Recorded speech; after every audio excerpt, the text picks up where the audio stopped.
It is Thursday, May 14th, 2026. This is another edition of Baseball Today presented to you by T-Mobile. That is not my man, Trevor Plouffe. That is my dude, Dalton Feely. I am Chris Rose, producer Dan along for the ride as well. Welcome back, my friend. How are you? I'm good, Rose. You know I'm ready to pinch hit whenever need be, and glad to be here, talk some ball with you per usual. Yeah, well, I'm always interested. Let's see. You have a bunch of bobbleheads behind you. Yep. If you had to pick one as your favorite, which one is it? Ooh, let me do a quick turn. The Randy Johnson Hall of Fame one. Oh. The big unit. Come on, how can you say no to that? The other thing I have, Rosie, which I think you'll love, framed picture signed. Edwin Jackson's no hitter versus the Tampa Bay Rays in a one. Oh, the one where he threw 211 pitches. Yeah, we see that so often nowadays too, throwing like 150, 200 pitches in an outing to get a no hitter. Oh yeah, 100%. Rays left 8 runners on base that game, so a lot of free passes, but no hits. Awesome. That's a good dude, too. Really fun guy to always talk to. All The right, man. we're going to start it off with our tip of the cap. It's presented by National Car Rental. Today is special. Once again, we are tipping our cap to Swilly and Joe Adele. They caught up out in Anaheim recently. So let's send it on over to our on-field correspondent, Swilly, for more. What is one chirp that was so funny, weird, crazy that you've heard from somebody that you have never forgotten? Some kid chirped me in Chicago. We're playing the Cubs, and it was just random. It wasn't really that it made any sense, but he was like, "It looks like you look. I bet you make a PB&J with no jelly." And I was just like, "What?" A PB&J with no jelly. So just a PB? I guess a PB. It's just funny, Rose, because I'm probably the worst person to talk about trash talk and whatnot. Because A, I'm the Andrew Luck of trash talk. If you're a football fan, you know what that means. And B, I have the worst food takes and diet on the earth. So I would probably do a peanut butter sandwich without jelly because that sounds delicious.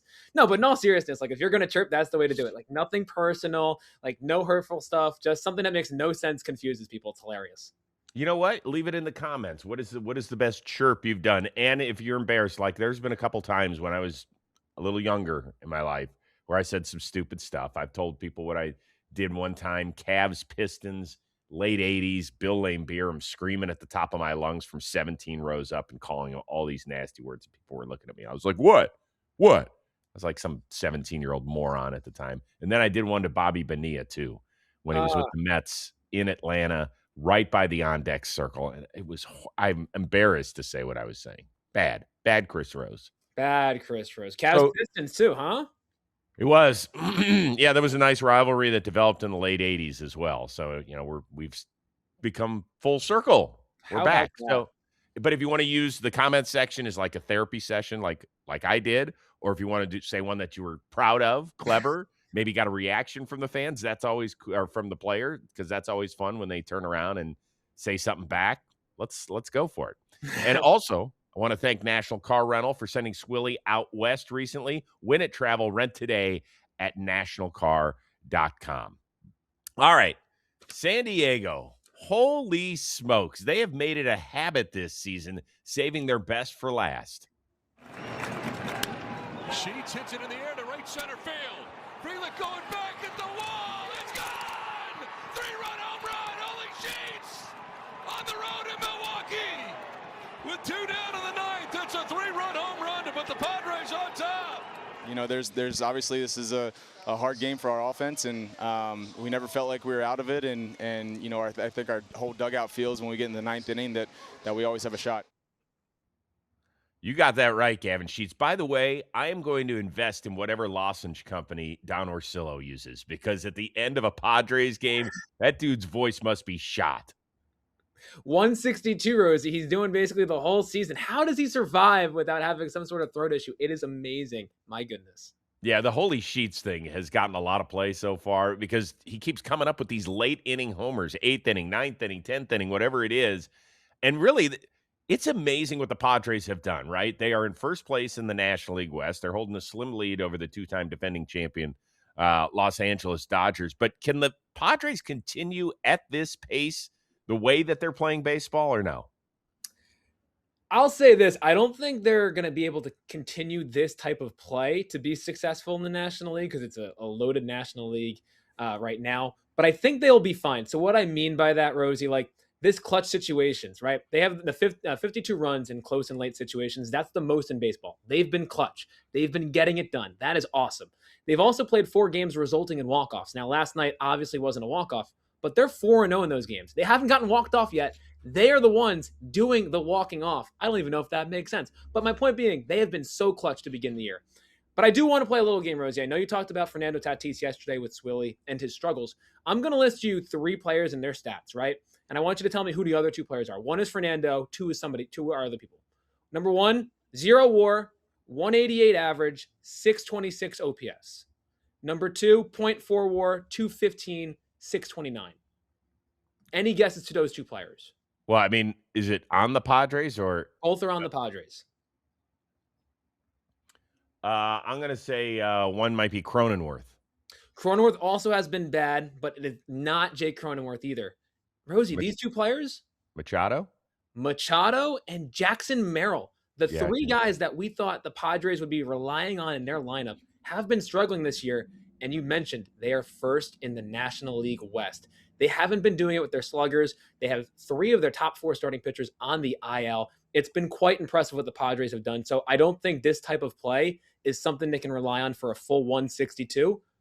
But I think once they start getting going, they're going to be one of the top teams for sure. So they've got a couple of things really going for them. Number 1 is I do believe in late inning DNA.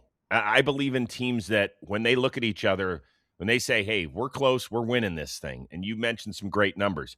They have 13 comeback wins, 8 in their final at bat.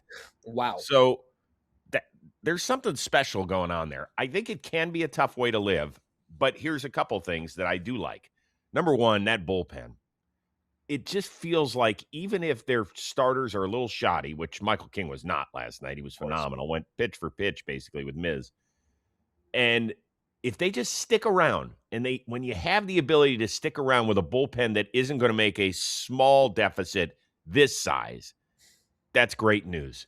The other thing is we know that A.J. Preller is not going to stand pat. He's going to hit with, he's got 17 or 18 and the dealer's showing a face card. He's like, screw it, I don't care. I'm going. So he's going to do something, which, by the way, the book says you should hit anyway. I've kind of forgotten. But the point is that last year, he made all those deals. He brought in Laureano. He brought in O'Hearn to try and help their offense. And Laureano certainly did. O'Hearn didn't follow up his all-star first half that he had in Baltimore. But the point is that the guy likes to pull the trigger.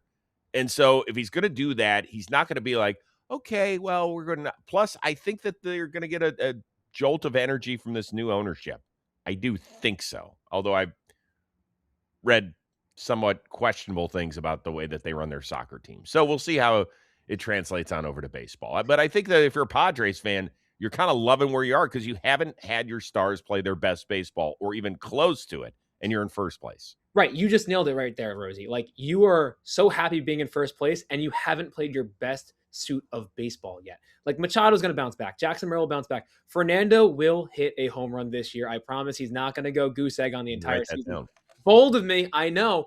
But, Rosie, like, I'm going to sound like Trev here a little bit. Like, these late inning situations when it's close and tight, like, the batters seem just so comfortable. Like, they're used to it already. It's May, and they've been thriving in these situations. And come, hopefully, September and October for San Diego, if they've been comfortable with these situations, they never feel out of it. That bullpen, they're in a really good spot, I think, for the next couple months. 2 other things from last night's game. First of all, with 2 down in the 9th, Miguel Andujar getting the ball just over the reach of Bryce Terang. I mean, that is the difference between staying alive and eventually getting a home run from Sheets down the road. Look at this. Terang was so close to snagging that and then keeping it alive. And the other thing was they end up winning a game where Mizorowski was as good as he's been, right? 7 shutout innings, 10 Ks. A lot of Brewers fans getting back in my mention saying, oh, well, do you think he's an ace now? And I went out because earlier this week I said he has got all the ingredients of being an ace. The only thing I want to see is him taking the next step to give them more length. He hadn't recorded an out in the 7th inning until last night.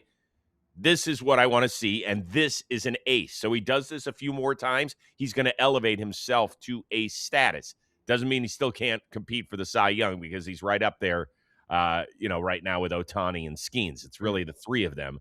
And it's going to be fascinating to see how it plays out the last 2/3 of the year. But to end up winning a game where you get dominated like that has got to be such an emotional lift. 100%. And Aaron Ashby is like one of the most underrated relievers in baseball. He Yeah. throws like a bowling ball sinker and then a wicked breaking ball. So to face those two guys and an Abner Uribe who had a great year last year, and to win that game in Milwaukee, a team that made the NLCS last year, it's quite impressive, Rosie. You know, I know a lot of Brewers fans are saying, why didn't we just keep Ashby in? He's a multi-inning guy when we need him to be, and he was so good in the 8th inning. Even the Brewers broadcast last night was saying, hey, let's not overthink this. You've got your closer down there. A guy throws a bajillion. Let him come in. And look, this sort of stuff happens. It happens to every team throughout the year. They'll wrap up the series Thursday in Milwaukee.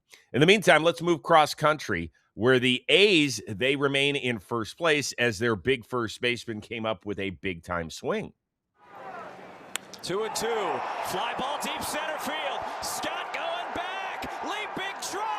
It is gone. It's gone. A grand slam for Kurtz. I was actually watching this live last night as I had the Cavs Pistons on the big screen. I had this game on my computer, and I was talking to Brady over the phone because the Cavs started playing well when we were on the phone together. So we had to at least watch the rest of the game together. But we were 10 seconds ahead on our broadcast. He was delayed. He was like, you have to stop reacting. I can hear Mom in the background. So I had to put it on mute, but we would check in like at every dead ball and stuff. And then I said, hey, Nick Kurtz is up with the bases loaded. What do you think's going to happen? He didn't say anything. And I said, if you guessed grand slam, you guessed right. So there you go. I actually like watching games out in Sacramento. And when it gets hot, ball really flies out there. Do you like watching the games out there or no? It's a weird feeling. There's been a couple of games this year when the wind has just been super wonky and just blowing everything either to right or left field. There's been some home runs. I'm like, oh, that went out, huh? That's interesting. I think if you're a baseball fan, it'd be kind of cool and neat to go there once because it's a unique experience. Just sit on a lawn, watching a ball game. It's a minor league feel for obvious reasons, minor league park, but it's kind of fun. And I'm just happy it's not a permanent thing, but it's a cool little era for the A's franchise. By the way, congratulations. I believe it's pronounced Bolte, who is the guy who came up last night. A couple of hits in his major league debut, had a walk, also a great catch in the outfield as well. So that was all neat. But I really want to focus on Nick Kurtz because he is part of an amazingly fascinating 2024 draft class. We've talked about it, right? Bazzana was 1, Chase Burns was 2, Caglione, I think he went 6, Weatherholt 7-ish, Connor Griffin 9. Kurtz went 4, by the way. Yasavich, I think, went 20. If you had to play the long game here, Dalty, and invest stock in one of these guys, who are you going with? So we're talking stocks, right? Because right now, Kurtz is the best player, but I think his stock's a little too high for me to buy right now. You know, I'm going to play the long game. I think he's going to be arguably the best player, one of the best players, but the stock's too high. Bazzana and Waldschmidt, fun to watch. I'm excited to watch them both on your guards and my snakes. Very fun. Burns has the making to be a Cy Young candidate, especially if he develops a third pitch. Connor Griffin, number 1 prospect for a reason. He's going to be a stud. But the guy I really want to highlight, Rosie, is J.J. Weatherholt. I know defensive metrics aren't perfect, but he is the 99th percentile in outs above average in his rookie season at second base. He's a guy who's been hitting for power, which I think some, including myself, didn't think that would translate right away. And a couple of numbers that really stand out. He's been thriving against fastballs and high pitches, slugging 757 among pitches faster than 95 miles per hour. That's best in MLB, Rosie. He's a rookie and doing this. He's been slugging 709 versus elevated pitches, best in the National League.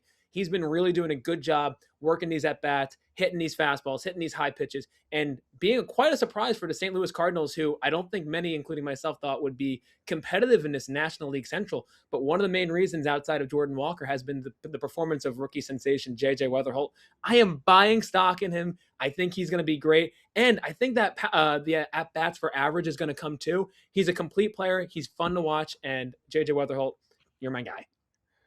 Yeah, I think it's going to be kind of fascinating to watch he and Bazzana because I think they're similar players, right? Super athletic. Weatherholt is going to end up being a significantly better defender. We've seen Bazzana already with a fantastic eye at the plate and run the bases. And because they play the same position and Weatherholt going into that year for the draft, there were a lot of people who was like, this might be the number 1 pick. And I think at the end of the day, you're probably going to be able to change your answer on who the Guardians should have gone with several times. So I'm going to go with the guy they probably should have gone with from the get-go, and that is Connor Griffin. And I think part of it is that he's already gotten his extension out of the way. And so he knows where he's going to be for a decade. He knows that he's going to be the face of this franchise. Now just go play baseball. And there aren't a lot of 19-year-old shortstops. We have seen some guys come up, A-Rod, I think maybe he was even 18 when he came up, it felt like. But, he didn't play much right at the beginning. Connor Griffin, they penciled his name in, and it's not going to come out of the lineup. To be 6'4" and his size and to be able to run the way he does, the athleticism, the ability to cover ground at shortstop, and he's going to be a 30 home run guy eventually. To me, I'm going to be curious to see if he's like Bobby Witt. Can he be 30 and 50 at some point? I mean, it's possible. The guy stole 65 bags at 3 different levels in the minors a year ago. So he's got the ability to run. I'll be curious to see if they want him to. I would say why not in today's game, but I think he's got every tool, and he doesn't sound, well, he just turned 20, I should say, at the end of last month, but he doesn't sound like a 20-year-old. He doesn't look 20. He doesn't play like he's 20. He doesn't act like he's 20. So I think he's just got so much going for him. I don't know what I can get the stock at. It's probably pretty high, but I'm willing to invest. Yeah, that makes total sense, Rosie. I think his stock is probably right behind Kurtz's stock because especially we saw Kurtz last year perform AL Rookie of the Year for a reason last year. But especially him being just turning 20 years old, let him run. Like I think you're saying 30, 50. I really do think that's on the table for his speed and his ability. Like he is a true 5-star talent, especially when you're younger in your career. Take advantage of still having that speed, athleticism, and agility. Run the bases, be electric. That helps the Pirates offense too. And I think that this draft, because it's so interesting, we don't pay attention, nor really should we, to draft classes in baseball the way that we do in other sports. And since you and I are both football guys, over the last 20 years, what is the draft class that really makes you kind of perk up your ears a little bit? You remember which one it is? For the NFL? Yeah. 2018 quarterback draft? No, I would go 2011 overall. Cam Newton. Oh, you got Vaughn. You got AJ Green. Yeah, Cam. Patrick. Yeah, the Patrick Hall of Peterson. Famers you're going to have. Well, first of all, Cam was the one, so you could put him wherever you want. He's freak and MVP. Von Miller, AJ Green, Patrick Peterson, Julio Jones, Tyron Smith, JJ Watt. Yeah, like that's a pretty good first round. Oh, Cam Jordan, who's still playing. Crazy. Marcel Darius in that class? Cam Hayward went 31st to the Steelers. He's probably going to end up getting a gold jacket too. So that's pretty good. Who'd you say? I'm sorry? Marcel Darius in that draft? Yeah, he was the 3rd pick to Buffalo. Okay. I was going to say, not a Hall of Famer, obviously, but a good player in his own right as well. Right. Good, solid player. So, let us know. I mean, there's a few names that we really didn't dig into in that 2024 class. Let us know kind of the top 3 if you were to invest. Not talking about right now. I mean, heck, even Cam Smith with Houston, he got up here very early after the trade from the Cubs and has had his ups and downs, but looks like a guy who certainly can contribute for quite a while at this level. A lot of fun names. Throw it in the comments who you like. Here we go. Today's episode, Baseball Today, it's sponsored by Amazon. When life throws you a curveball, Amazon's everyday low prices on essentials helps you save the everyday. Now, Amazon has everything you need whenever you need it, from planned purchases to unexpected moments. They've got everything in one easy place. It saves you time and money so you can focus on what matters most. And for those of us here at John Boy Media during the baseball season, that means focusing on creating content as much. Baseball Today, dugout discussions, talking baseball, talking Yanks, Jolly with his great videos that Dalton's a big part of with all the trivia. We care about making that stuff. We don't want to be running around town, picking up that and picking up this. That's not what it is. So from tech to clothing to daily needs or anything else you need to prepare for the start of the season, Amazon has everything you need all in one convenient place and can deliver to you anytime, anywhere. So whether it's routine shopping or handling life's curveballs, shop Amazon, save on essentials, save the every day. All right. Reds and Nats. Boy, they've had some interesting baseball there in the Queen City first few days. Well, the guy who grew up about 100 miles south in Louisville, Kentucky, in extra innings, shines bright yet again. Crushed to deep right. Dalton Lyle looks towards the Nationals dugout. Celebrates before the ball comes down. The Louisville slugger puts the Nats on top here in the 10th with a 2-run shot. That away, Dan, the Louisville Slugger. I like that. So That it's was his good. 3rd homer in the last 2 days. His parents were in the crowd the other night. You saw his dad running down the aisle before the ball even left the yard. That's show, Pops. Mhm. Yeah, I was gonna say I was pretty sure that was his dad. I wasn't entirely sure, but that's how you know, right? That's so much aura. The ball is smacked, and he's just celebrating before it lands. It goes so far into the right center field stands. Look at that! Such a clutch moment. And for his friends and family who've been there the last couple of days, Dalen Lyle is putting on a show. Like, my goodness, multi-homer game 2 days ago, the 10th inning home run yesterday. Snaps all around. So the Reds, we thought, maybe had tied it up in the bottom of the 10th. Man on for Spencer Steer in a 2-run game, and he hits a ball to left field that had a chance to get out, and a Reds fan reaches over and actually grabs it, so they call it fan interference because it's so high up the wall. It's not like a Washington National could make a play on it, so they credit him with a double. They look at it anyway. The fan is like, dude, I'm wearing a soccer jersey at a baseball game, but that's okay. I reach over. Pretty clear, right? Like, you don't have a problem with them ruling that a double, do you? No, I like, you were watching the A's Cardinals game live. I was watching this game live. Had beginning on, I had the Snakes on, and then my third TV, I had this game on since it was extra innings. I don't think that's getting over. That one angle is interesting. Like, could it possibly hit the yellow line and bounced up? Maybe, but I think that's the right call too. Like, I think the trajectory of it, just eyeballing it here, I don't think it gets over. I have a solution for this, Rosie. My joking answer is, like, we get a moat. And you just put fans behind the wall, and there's like a moat there so they can't reach over. Yeah, some sort of like a river bend that, like, you know, around the wall. No, but in all seriousness, my like actual idea, you know how we have the extended netting for foul balls? Like, we did that recently.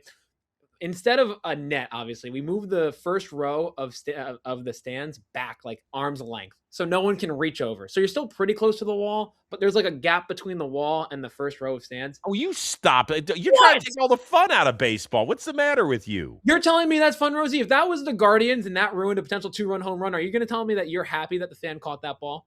No, but we have to be team players. This is where we have to teach and be disciplined. And by the way, all those morons that are lighting this guy up in social media, it's okay to be pissed at him.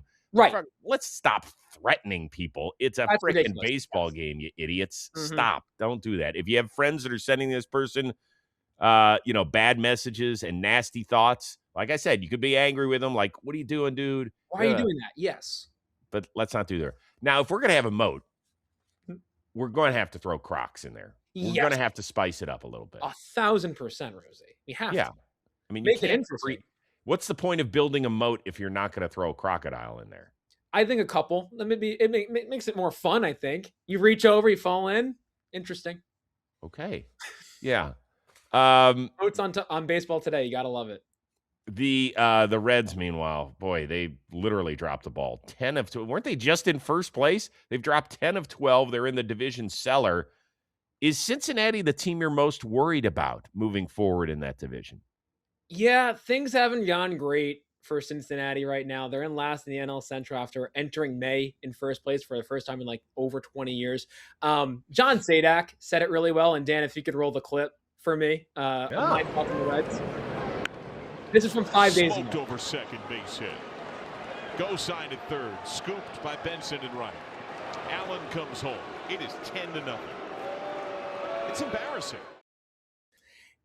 That's kind of where the Reds are right now, Rosie. You entered the NL Central in first place in May, and now you're 5 games back.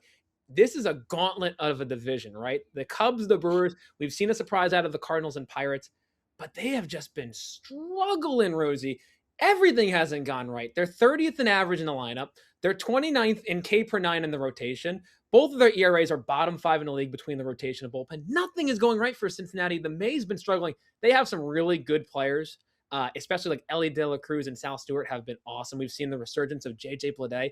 I am worried about this Reds team because A, the struggles they've had over the entire season, but B, and more importantly, the division is super tough. Mm-hmm. Well, it's shown in the Reds. Do you know what their record in division is? Ooh, they lost like 7 in a row. I'm gonna say like 1-9. Boom! Yeah, Way to go, Dalty. I Yeah, do you that. nailed it. 1-9. It's not going to win you a lot of divisions Nope. if you are going to stink it up there.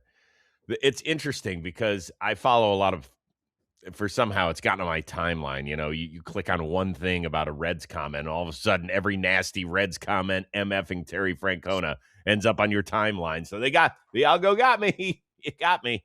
Shame on me for clicking on that one. I don't want to know what's on your timeline, Dan Rourke, please. But it's so interesting because I always thought Tito would make such a huge difference down there. And I was telling all my Reds friends that I've got, like, my God, I mean, you got a Hall of Fame skipper. You're going to love him. But I'm going to warn you, he sticks with his dudes. He does, to a fault. And he's never been afraid to run from that. He believes in guys, and he believes in playing the long game. And that is something that Reds fans who are not accustomed to a Terry Francona managed team have had to deal with, in the harsh reality of it over the last couple of years. Like, they don't like it. Why is he sticking with this? Why is he playing this guy? Why is he hitting him up there? This is the way he rolls, bro. And it worked in Boston. You know, it got him 2 rings there, got Cleveland to a World Series, and kind of, you know, put them back at the forefront from 2013 through 2023 when he was retired there. Mhm. So this is it. I mean, if you don't like it, then you're just not going to like Terry Francona. I mean, do you want David Bell back? Is that your answer? Is that what you'd like? I know you would like Hunter Green to pitch for you, and you're going to say, well, there aren't a lot of teams in the National League Central that haven't had their ace throw a single pitch, except for the Chicago Cubs, who lost Cade Horton, and they're hanging in there pretty well. And Justin Steele hasn't pitched either. And Justin Steele hasn't pitched. Great call. So, yes, I understand your frustrations, but you didn't do enough to get better offensively in the offseason. We all like the move bringing Eugenio back. Like, that was great. It was cute, but he's been a little banged up and hasn't been very good either. And they just haven't seemingly gotten the outfield right. That's been a problem for years, Rosie. I feel Yes. like A, they haven't really structured it to where like defensively they're solid in the outfield, but B, it's been like so many platoons. It's not a consistent driving factor. I think TJ Friedel had a good year, whether it was 24, 25, but outside of that, that outfield really hasn't performed, and they haven't addressed it. Like you said, maybe JJ Bleday is the answer because he has gone off to hot start. That's why I wanted to shout him out. So maybe that's something, but like you said, over the last couple of years, they have not done anything to help on the offensive side. No, and Andrew Abbott has pitched well his like last 2 or 3 starts, but he got off to a slow start. They've obviously had a ton of injuries. Pagan is down. I mean, Pagan was horrible at times, but he's also down for a while with that hamstring injury. Santillan last night, I think he gave a 7th homer of the season already. Is that what I saw? Let me see here. He was so good in April. I don't think he gave a run in April, and then May has it's caught up to him a little bit. Yeah, I think it was his 7th homer that he gave up, and I think he only gave up 7 all of last season. He was a 3-WAR guy out of the bullpen last year. And then, you know, that's one of those guys that Tito's going to keep running out there because he believes in him, and he says we're not going to go anywhere unless we get his arm going for us. So I don't know, Reds fans, where are we sitting these days? Let us know in the comments section. How worried are you? I mean, obviously, what are they, only 5 games out? So in 2 weeks, that could flip again, and they could be back on top again, but not if you're going to win 1 out of every 10 division games. That's simply not going to cut it. Yankees, they lost 7-0 in Baltimore on Wednesday, but did they lose more than just the game? Max Fried, his velo was down. His elbow was a little barky. He came out after 3 innings.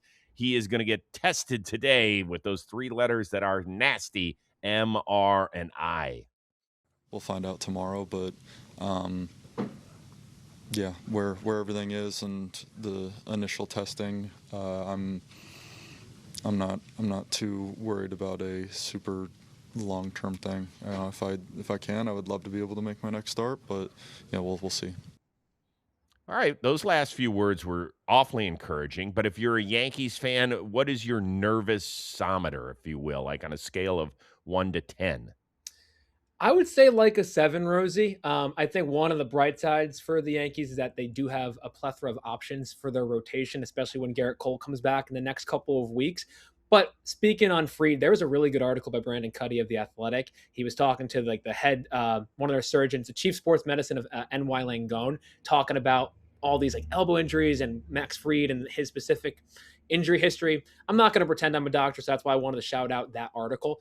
But I'm a little worried because I do remember during his free agency, during that offseason period where it was the Yankees, the Red Sox, and other teams were interested in him, there had been some medical concerns. Nothing like super major outside of Tommy John, I believe, when he was a prospect in 2014.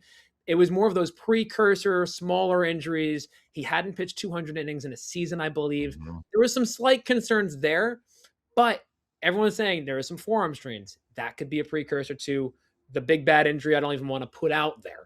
So I'm worried. I'm hoping it's for the best. Max Fried seems optimistic. Fingers crossed. I think Yankees fans have a right to worry until they hear the results of the MRI.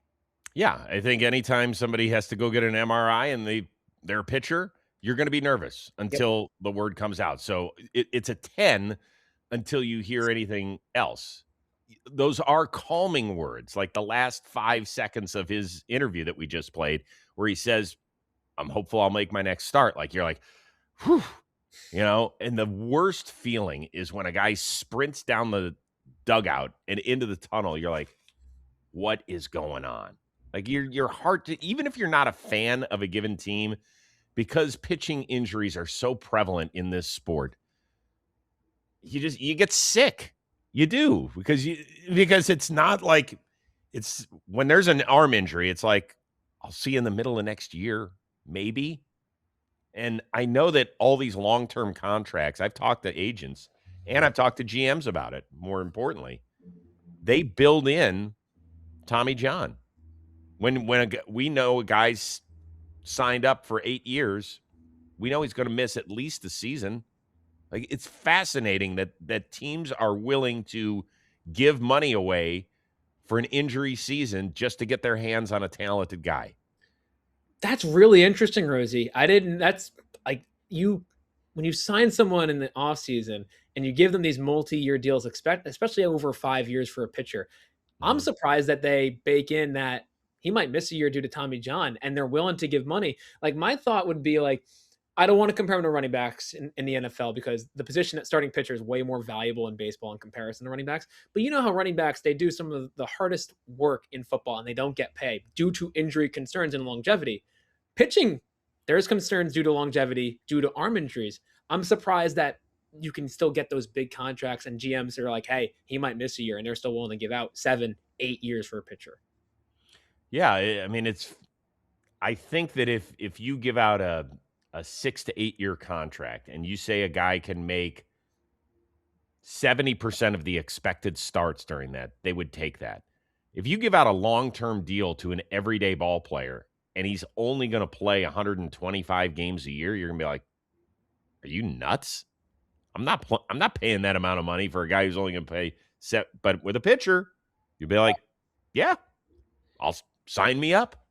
And like, again, it's position players, pitchers, totally different. I get it. And so the comparisons to running backs too, also not fair. It's just an interesting thought. So I appreciate you bringing that up because I didn't know that's how executives thought when signing pitchers. But the other thing is like injuries are just so random sometimes. Like Logan Webb, who had made, I think, 159 consecutive starts, first time on the IL since like 2022, 2021. Injuries just happen, Rosie. So like, hopefully everything is good with Max Fried. This is a slight scare, but nothing serious. And Yankee fans have nothing to worry about after the MRI. Hopefully it comes back good. Yeah, by the way, Giants fans, I was down at Dodger Stadium doing an interview with Tony Vitello, which is going to come out on Dugout Discussions next week. It's 20-plus minutes. We covered it all. We covered everything, criticism, the anxiety of the job, a little bit to kind of get to know him as well, kind of his days from growing up in St. Louis, what made him such a big baseball fan, the whole bit. As expected, he was awesome. He answered everything honestly, just the way he does. Saw Logan Webb. He's feeling good. He was out throwing yesterday for the first time. So hopefully he is back and better because he said, listen, man, I can't suck. We're not going to go anywhere if I suck. So, but he was in really good spirits and he's anxious to get back out there. So just a few little nuggets for you. And hopefully we get great news on Max Fried. heck, even if you're a Red Sox fan, you're not rooting for Max Fried to go down. I'm telling you. I know baseball fans, we don't root for long-term injuries. Maybe miss a start, like we're seeing you in an upcoming series, sit one out, cool. Season's worth, no. Bad juju. Don't ever root for that because it's going to come back and bite your team in the ass too. Even though yesterday I said that no matter what we say, it has no effect on the game. So I'm going back on that. When it comes to injuries, announcers can't affect no-hitters or perfect games, but fans can affect injuries with what they say. Okay. Those are the rules. That's the rules? The Those Rose are the rules. Rose's rules. I think it's fair. I think it's fair. I'm a little suspicious. I'm a little superstitious. Okay, well, I'll play one better for you. And for parents, people that are parents that listen to this show, you know what I'm talking about. For years, if we wanted to take the kids somewhere and take them out of school, Michelle's like, we're just going to call in sick. I said, no, you're not.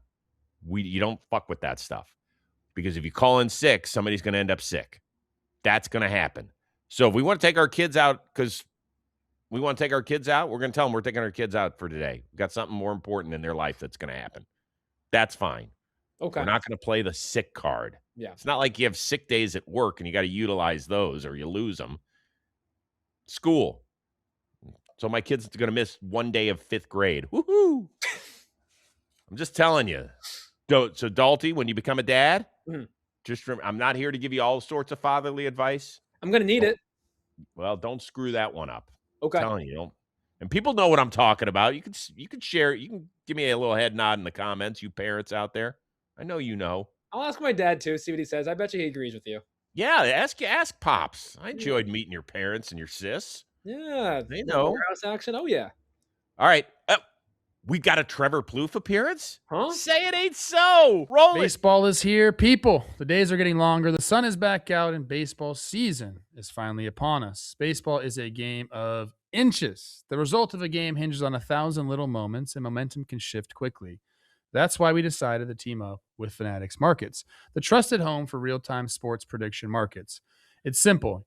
Just pick a game and choose an outcome, like which team will win, which player will hit a home run, and more. It's time to get involved in the action. Then buy contracts based on what you think will happen. Yes, if you think it will. No, if you don't.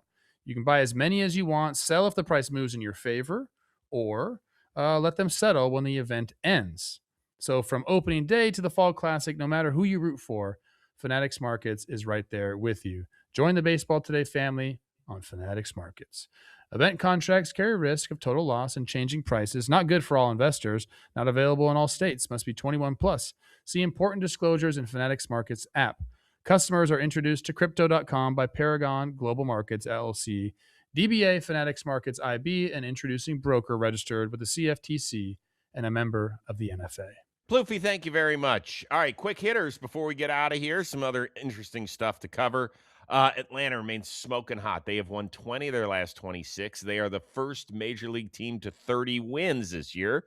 Does that do anything for you? It does, especially after the last couple series. They just took two series from the Dodgers and Cubs, two of the best teams in baseball, Rosie. The Braves have lost one series in 14 series this season. And the Braves, the back end of the bullpen, Dylan Lee, Robert Suarez, Raisel Iglesias, lights out, 3 earned runs, 51 in the third innings. That's a .53 ERA. I'll repeat that, a .53 ERA in the back end of the bullpen. So when the Braves have a lead, you know it's secure. They've been dominant. This is a really good team. So yes, this does something for me for sure. It's really the fact that they're to 30 wins this early. It's pretty impressive. So the previous 9, dating back to 2017, of first to 30 wins, what does it mean for your playoff chances? What does it mean for your World Series aspirations? Tigers first last year, didn't make it. Phillies first the year before, didn't make it. Rays first the year before, didn't make it. Dodgers, no. Red Sox, no. Ding, ding, ding. COVID-shortened season 2020, Dodgers won it all. 2019, Astros made the World Series, lost in that freaky one where neither the Astros nor the Nats won a home game. 2018, Boston, check. 2017, Astros, check. So, I don't know if we learned anything from that little exercise, except that the Braves are a damn good team, and it's not going to shock me if they end up making the World Series. They're really good. They're awesome to watch. Yeah, more recently, I guess it hasn't happened, but history, it repeats itself. It just takes some time sometimes. So, look, you can spin history any way you want it. I just wanted to throw it out there for you. Recent history, no go for World Series champions. Then a nice little run where you had 4 straight that ended up in the World Series and 3 of them actually winning it all. So there you go. Tough go so far for a team that appeared in the World Series last season, the Toronto Blue Jays, but they got a grand exit thanks to one outfielder. Another 2-2 pitch, and it's hit to deep left field. It's carrying. It's gone. Yeah, Dalton Varsho, a walk-off grand slam. Does it feel like one swing might change the fortunes of the defending AL champs? It could. And I mean, first and foremost, the name Dalton obviously rings true to be such a great person in baseball, I guess. I don't know. But yeah, Rosie, like it hasn't gone well for Toronto. They've been dealing with a lot of injuries. And I know a lot of teams in Major League Baseball can say that, but they've been really banged up, both in the lineup and the rotation. But more importantly, like Vlad Jr. has had a really bad power outage, and it continued last night. But one thing I noticed watching this game, he had a couple of clutch walks in big moments, and he kind of like bat flipped, not like bat flip, but like he was very excited and energetic, trying to get the dugout pumped and ready to go and be excited. I think if we look back, they don't get swept by the Rays. It would have been 6 straight losses versus the Rays. This could potentially change the season, especially in a weak AL in comparison to the National League. I think the Blue Jays will figure it out. This could be the catalyst. Yeah, I said at the beginning of the week that if you compare it to last year's squad, they were right around 500 through the quarter pole. And here they were a couple games worse, but not significantly worse. So they've been through this blueprint already before. Vlad, I think he's been the worst position player by WAR in the month of May. I think I saw that certainly earlier this week. Right. And I know we don't have a ton of time. What are we? Well, we're halfway through the month. So, yeah, he's got to get it cranking. I mean, he's one of these, lone survivors out there. Everybody else is banged up. So I don't think one swing can change it, but it was nice to see that place rocking again because that's a great, great atmosphere. By the way, the last Blue Jay to hit a walk-off grand slam, Steve Pearce in 2017, who did it twice in a 4-day span. AL East legend? That's creepy. That's funky, freaky. That's cool. World Series MVP for the Boston Red Sox, by the way. All right. Strange at bat last night at Citi Field where Brett Beatty, the umpire, Junior Valentine, thought he had challenged a call. Beatty kind of went close to his head but didn't tap it.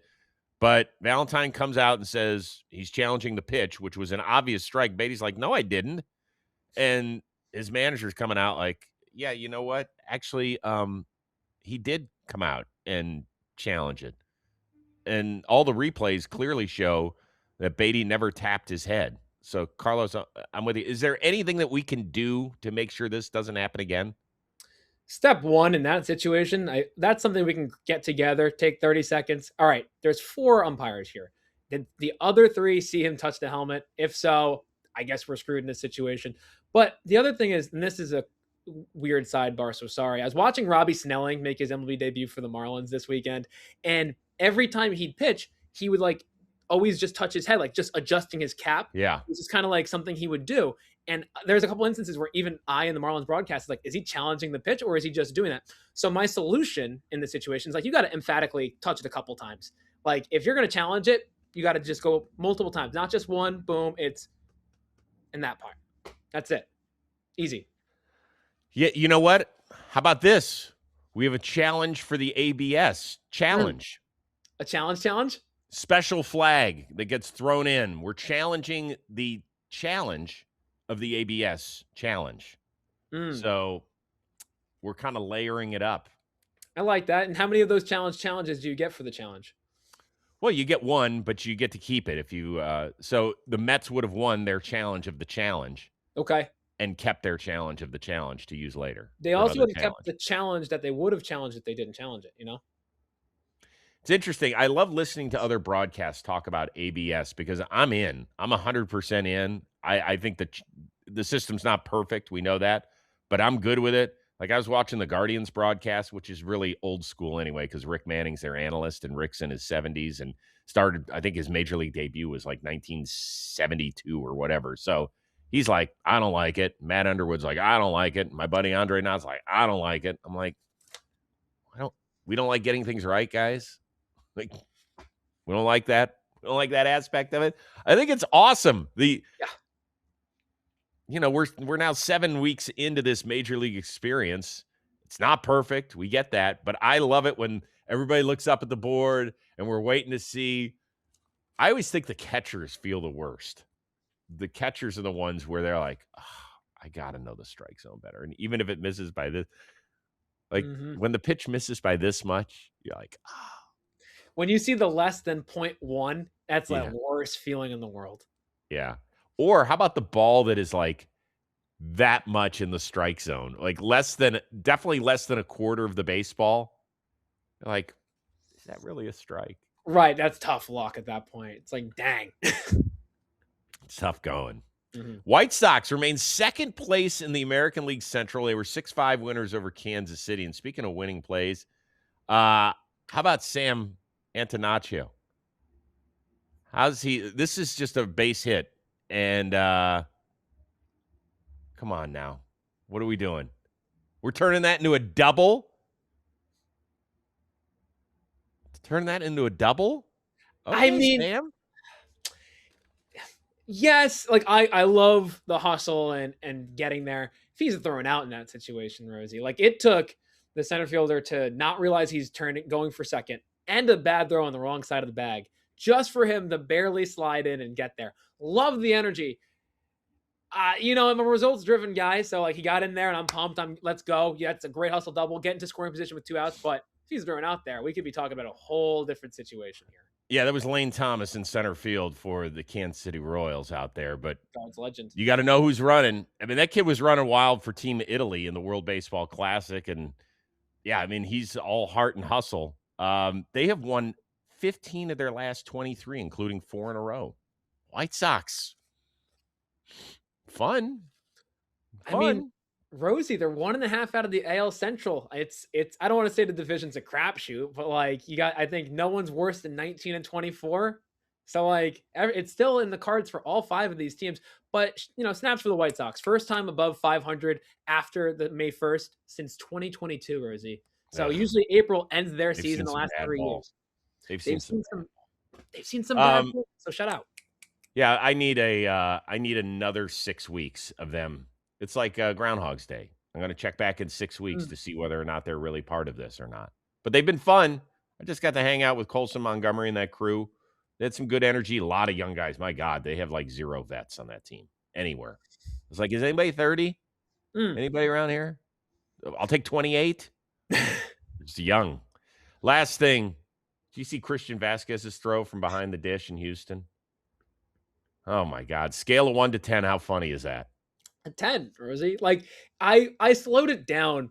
I saw it last night, and then I saw the clip this morning on social media, and I slowed it down because I'm like, all right, did he hit Luke Raley? Did it just ricochet? Because it's not as funny as if it hits Luke Raley, right? Or if it hits his bat or whatever. I think the mask just falls forward, and he just lets it loose. Randy's the funniest in this part, because like he's like, what just happened? Yeah, 10 out of 10. Yeah, okay, so I thought either it hit Raley, hit his bat, right. And then when I saw Randy with his helmet off, I was like, did it make it all the way down to second and it hit his helmet and ricocheted? I was like, I didn't miss it that bad, did I? But and then the other thing that I was fearful of, I've seen several pitchers break their arm and the ball just goes the total wrong direction. I was like, oh my God, did he just snap his arm? And once everything was okay, then you could laugh. Then it was a 10. Right. But before that, I was like terrified. I thought of all these horrible things. So no, just a funny moment. We're good. That was great. Yeah, and the Astros got a win. They finally beat the Mariners and walk off. Okay. I mean, yeah, they needed that. Yeah. All right, bud. Appreciate it as always. You're a good man for hanging out with us. We know that you always do a tremendous job on talking baseball, prepping everybody, getting us all ready. I'm ready already, months out for the talking baseball trade post All-Star game draft that we're going to be doing in Philly. Have you started working on that research?